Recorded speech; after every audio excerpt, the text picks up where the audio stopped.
Welcome into the Cleveland Browns Report by Chat Sports. We've got a mailbag coming for the Dog Pound today. Now, this mailbag comes to you guys from our live show, which is every Thursday at 4 Eastern.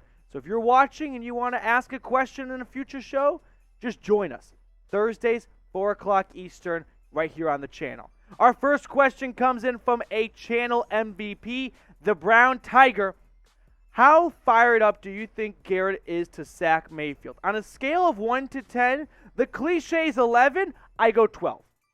Right? Myles Garrett is going to be bringing it for two reasons. One, players that are at the top of their game, at the top of their position, always bring it. Players that, they may not say it publicly, but you better believe there is some sort of extra drive coming in from inside to bring down 6. Yeah. And even if the Panthers put 3 guys on Myles Garrett, fine. Clowney's on the other side of the line, and he had 9 sacks last year. Let him have it, 90. Next question comes in from Gregory H. Are you worried about Conklin or the rest? Of the hurt being ready? So I think what Gregory's referring to, the rest of the hurt, is players like Wyatt Teller and Denzel Ward. Although Ward's return, so not even him. No, I'm not all that concerned about anyone besides Jack Conklin, because Conklin is already way ahead of schedule on his recovery. And if he's not ready for week 1, that's fine. You know what I mean? The world will keep spinning. James Hudson or Chris Hubbard, whoever it may be, can step in quite nicely. Hudson can step in quite nicely for Jack Conklin. So no, I am not all that concerned. Greg Newsome is looking fine as he gets back from his hamstring injury. If I had to scale it 1 to 10, 2.7. That's where I'm at. This next question comes in from El Rancho. Who is slept on this Browns defense? Good question. Good question, El Rancho. Can I cheat? I'm going to cheat because it's my show and I got the ability to do so. And I'm going to go with an entire room on defense. I think this Browns safety room doesn't get talked about enough. Yes, all the spotlight is on Myles Garrett and the pass rush with Clowney and JOK stepping into a bigger role. Anthony Walker coming back healthy and ready to go for year 2. And then Denzel Ward, Greg Newsome, Greedy Williams, Martin Emerson. But what about Grant Delpit and John Johnson, who they said themselves form the best safety room in the NFL? I'm not sure if I'd go all the way to say if it's number 1. The Bills is pretty good. The Steelers is pretty good. But with Ronnie Harrison, I mean, this Browns team is going to run a lot of 3 safety sets. DeAnthony Bell looked awesome. We'll see how much that carries over to regular season football. But this safety room is better than people give it credit for, because Grant Delpit is only going to take a much bigger leap in his technically year 3, but basically year 2 with the Browns here. But I'll let you guys decide where you stand on this Browns defense. Give it a letter grade for me. A, B, C, D, or F. Where would you grade the Browns defense? We got a question coming in from Zachary Wolf here on the channel. I remember we gave Deshaun $46 million a year, and everyone was flipping out. But people weren't going crazy when Murray got $47 million a year. Interesting, they said Murray down the line would be cheap. You know what? It's funny you bring up that question, Zach, because we can pull up the top 5 highest paid quarterbacks in the NFL. And you're absolutely right that Deshaun at the time, $230. Now, granted, the bigger mind blown was that it was all guaranteed. But just from a yearly average salary here, $45 million seems pretty good per year when you look at what happened just recently with Russell Wilson getting a contract extension. And if Lamar asked to be number 1, Watson goes from at one point being number 2 on this list to almost going off screen at number 5 once Joe Burrow gets his contract. So very happy with that contract, in my opinion, in terms of how that's looking these day and age with Murray and Wilson getting paid afterwards. Josh Miller, the next question on screen. What was the point of the Mond move to steal a roster spot and then turn around and sign Rosen? One of AB's more perplexing moves. Yeah, I agree that on the surface, it's a little bizarre. Here's my best guess at it. Andrew Berry saw an opportunity to get a quarterback who he thinks could have long-term potential to be the backup for Deshaun Watson. Jacoby Brissett is not going to just ride the bench for the Browns for the next 5-6 years with Watson in town. So he saw an opportunity to get a QB who was a third-round pick and had some great years at Texas A&M, all for Isaac Rochelle's roster spot.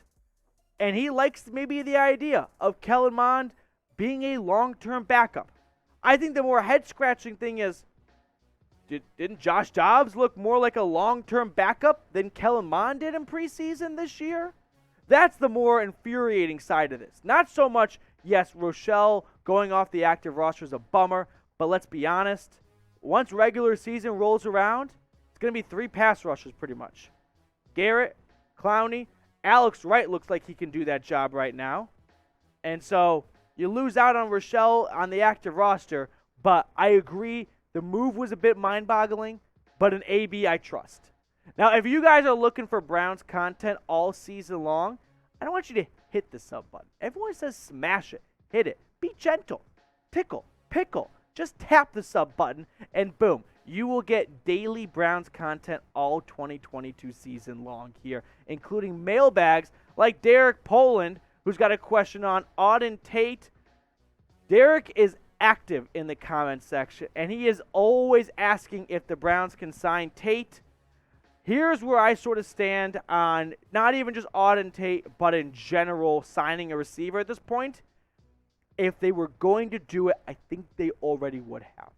I think Andrew Berry has faith and trust in David Bell, Anthony Schwartz rebounding, and Michael Woods playing week 1.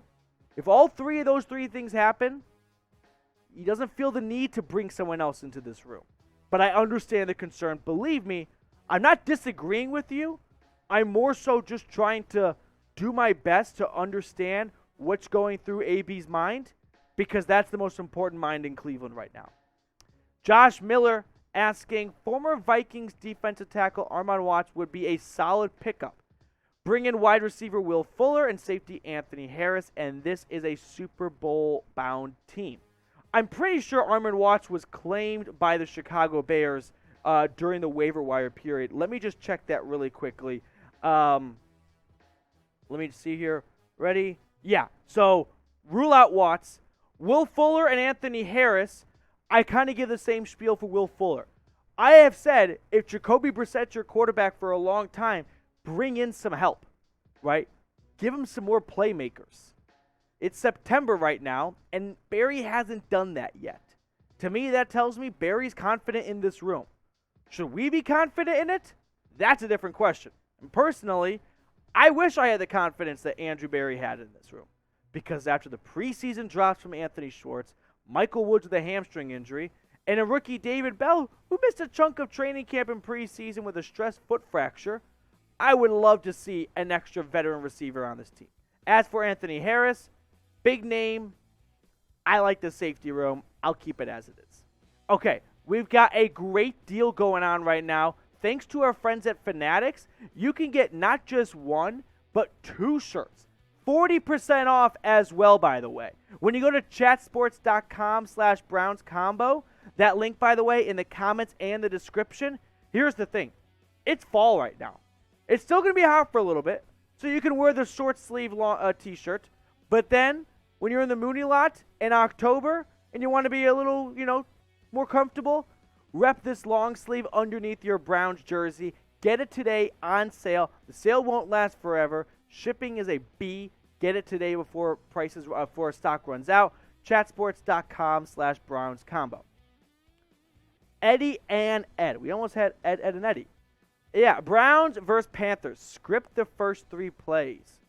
This is fun. Let's talk about football here, right? Actually, like between the lines. First play, I think it's probably going to be something to relax Jacoby Brissett. Power run with Nick Chubb to the left side behind Jay Wills, especially if Conklin's not starting. Play number 2 after a pickup of 7 on first down. How about a deep shot to Anthony Schwartz? Kind of raise his confidence a little bit. Now, if it's a drop, then we'll shatter it into a million pieces. Let's assume it's a drop.